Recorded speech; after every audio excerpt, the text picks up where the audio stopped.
एक प्रसाद के 2 टुकड़े हो गए थे, एक प्रसाद के 2 टुकड़े हो गए थे, 2 टुकड़े।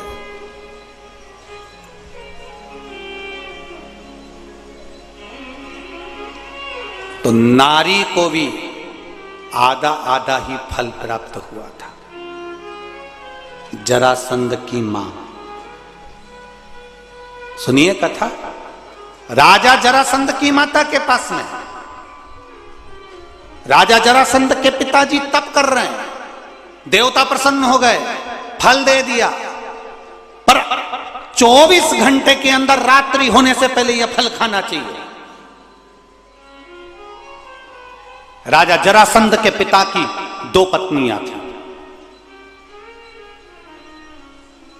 फल भेजा, पक्षी को बुलाया, पक्षी जल्दी आ, ये फल ले जा, मेरी पत्नी को दे दे, रात होने से पहले खिलाना, ये फल ले जा, ये शिव का प्रसाद है, ले जा।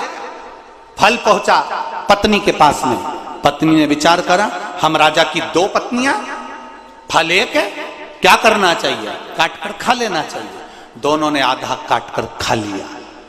राजा को लगा कि मेरे यहां संतान नहीं थी, भगवान ने कृपा कर दी, मेरी दोनों रानियां गर्भवती हो गई।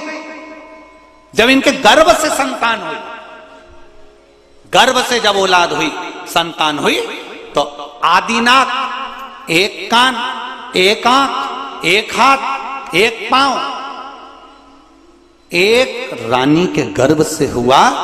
एक आंख, एक कान, एक हाथ, एक पांव, दूसरी रानी के गर्भ से हुआ।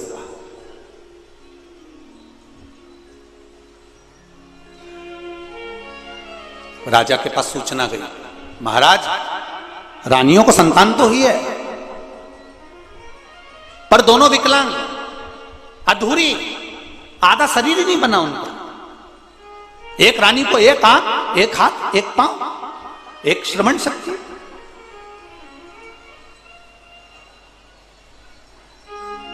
श्री राम जी महाराज हमारे बीच में पधारे। एक बार दंडवत प्रणाम करते हुए जोरदार ताली बजाकर स्वागत करें। श्री राम जी राम स्नेही संप्रदाय के परम रसिक संत शिरोमणि हमारे बीच में विराजित हैं। एक बार जोरदार ताली बजाकर श्री राम जी महाराज के पावन। गुरुवर से दूसरी बार मिलना हुआ। एक बार अपना पैलेस में श्री मुन्ना जी राठौर द्वारा कथा में मिलन हुआ था, दूसरी बार प्रणाम।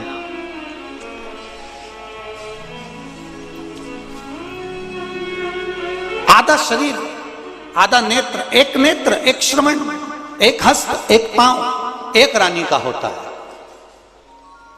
एक नेत्र, एक श्रवण, एक नासिका का छिद्र, एक हाथ, एक पांव, एक रानी का होता है। विचार किया महाराज, रानी को संतान तो हुई है, पर अधूरी हुई है।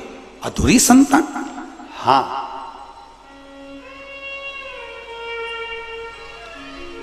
क्या करा जाए? फेंक दिया जाए, उसको कहीं जमीन में गाड़ दिया जाए। आदि आदि संतान को एक नारी को दिया, दासी को, जाओ इसको जंगल में फेंक दो। जंगल में ले जाकर फेंक दिया। रानी रोती रही, हमारी औलाद भी दी भगवान ने तो आदि आदि दी, ऐसी कैसे हो गया, कैसे हुआ है? रो रही, आंखों से अश्रु बह रहा है रानियों के। राजा ने पूछ लिया अपने गुरु जी से, गुरुवर बताइए, मेरे घर में संतान होना थी, जब भगवान ने फल दिया था, प्रसाद दिया था, वो प्रसाद के कारण भगवान बोले थे कि तेरे घर में संतान हो जाएगी, तो फिर संतान आदि आदि क्यों हुई? भगवान देव अधिदेव महादेव ने कह दिया, राजन तेरे यहां जो संतान हुई है, मेरे प्रसाद का हिस्सा आधा आधा कर दिया गया था, इसलिए संतान भी आधी आधी हुई। बच्चा पड़ा हुआ है, एक टुकड़ा इधर, एक टुकड़ा उधर पड़ा है। वहीं से एक राक्षसी निकल कर जा रही थी, जिसका नाम था हुई।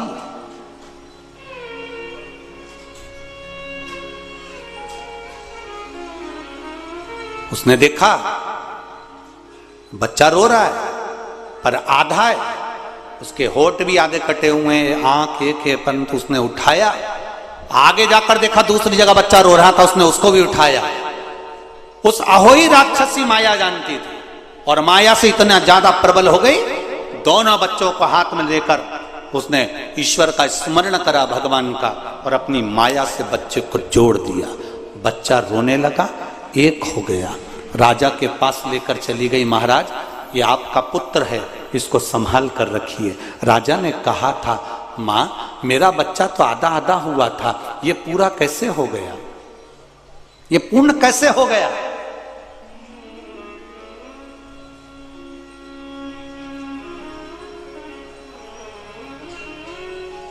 उस अहोई राक्षसी ने महाराज को गोदी में बच्चा दिया और महाराज को हथेली पर उठाकर अहोई लेकर चली गई। श्रीमद् भागवत का यह संवाद बड़ा सुंदर है, प्रसाद की महत्वता में अपने से श्रवण करें। अहोई ने उठाया, जरासंध के पिता को हाथ में लेकर गई और राजा पूछ रहा, ये मेरा बच्चा तो टुकड़े में हुआ था, एक आंख, एक नासिका का छिद्र, एक हाथ, एक पांव, इसका दूसरा टुकड़ा अलग था, ये एक कैसे हो गए? अहोई ने ले जाकर एक शिवालय में जरासंध के पिता को बिठा दिया और कहा, जिस शिवालय की मैं आराधना करती हूं, जिस शंकर का मैं गुणगान करती हूं, मैं हूं राक्षसी, पर मैं शिव का भजन करती हूं और शंकर का स्मरण करती हूं। इन शिव के जल से मैंने आपके पुत्र को फिर जीवित कर दिया, एक कर। सुनो राजन, आपके बेटे को कोई नहीं मार सकता, बड़ा वीर बनेगा, प्रबल बनेगा, वीरता में प्रखर होगा, पर जिस दिन इसके शरीर के टुकड़े कर कर विभाजित कर कर फेंक दिए जाएंगे, उस दिन ये समाप्त हो जाएगा। जब बार बार भीम ने जरासंध को बीच में से फाड़ दिया, फिर जुड़ गया, फिर फाड़ा, फिर जुड़ गया, फिर फाड़ा, फिर जुड़ गया, तब भगवान द्वारिकाधीश शंकर भगवान डमरू वाले को पूछते हैं, रे नागेश्वर नाथ, हे मेरे सोमनाथ, बताओ तो मैंने रामेश्वर की स्थापना करी है, मैं लंका जाते समय आपकी पूजन करा हूं, आज फिर उलझन में पड़ा हूं, आप मार्ग दीजिए कि ये मरेगा कैसे? शिव जी ने कह दिया, ए वसुदेव, ये इतनी जल्दी ऐसे मरने वाला नहीं है, क्योंकि मेरे ही प्रसाद से फलीभूत हुआ है, पर दो माताओं के द्वारा इसका जन्म है, अगर इसका भाग विभाजित होगा और ये अलग अलग फेंकेंगे, तब जाकर इसके प्राण छूटेंगे। असुर है, अहंकारी है, ये मार्ग भ्रष्ट करता है, इसका मरना निश्चित है, पर उसके लिए भी बता दिया गया। और फिर भगवान कृष्ण ने तिनका तोड़ा, दो भाग विभाजित कर कर फेंके, तब समझ में आया भीम को, तब जाकर मरा, तब मरा है।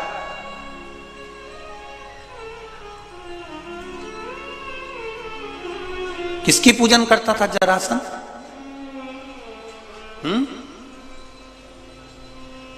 उसके पिताजी किसको मानते थे? भगवान शिव को, क्योंकि अहोई ने बताया था कि शिव जी के द्वारा प्रकट हुआ है, शंकर भगवान के द्वारा वापिस जीवित हुआ है। और जो अहोई ने शिव के द्वारा ले जाकर छोड़ा था, तो वो अहोई को आज तक लोग पूछते हैं। यहां पूछते कि नहीं पूछते ये नहीं मालूम, पर मारवाड़ में आज भी अहोई अष्टमी होती है,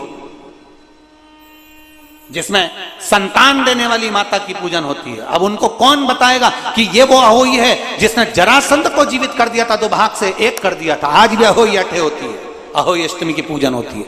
यहां कोई करता कि नहीं करता मालूम नहीं, पर मारवाड़ में आज भी अहोई अष्टमी की पूजन की जाती है।